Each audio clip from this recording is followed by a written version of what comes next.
ये peoples bus service का हमें और कराची की आवाम को इससे ज़्यादा क्या फ़ायदा होगा कि कम किराए में ज़्यादा सफ़र कर रहे हैं, एयर कंडीशन सफ़र है। और जैसे आम तौर पर कराची में आपको पता है कि करप्शन और इन चीज़ों के ऊपर काफ़ी लोगों का फोकस और मीडिया का होता है, तो इस सिलसिले में हमने फिर ये कार्ड सिस्टम, कैशलेस हमने एक डिजिटल सिस्टम इंट्रोड्यूस करवाया है। इसमें हम मुख्तलिफ़ पैकेजेस भी लेकर आ रहे हैं। इसमें सबसे बड़ा फ़ायदा है कि कैशलेस है और कम पैसों में आप ज़्यादा ट्रैवल कर सकते हैं। स्लैब बेस होगा, कम फासला, कम किराया। फिर उसके बाद राइडरशिप पे भी हम इस पर काफ़ी पैकेजेस ले रहे हैं। बहुत आसान है इसको इस्तेमाल करना। जस्ट आप कार्ड लें हमारे बूथ से और फ्री ऑफ कॉस्ट आपको ये कार्ड मिलेगा।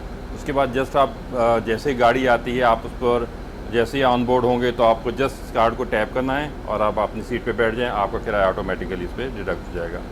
तो ये बहुत अच्छा सिस्टम है। हम लोगों से कहेंगे कि आप लोग आएँ और एक कार्ड ख़रीदें और ज़्यादा से ज़्यादा लोग कार्ड ख़रीद के इसको कैशलेस ट्रांजैक्शन को, इस सिस्टम को कामयाब बनाएं।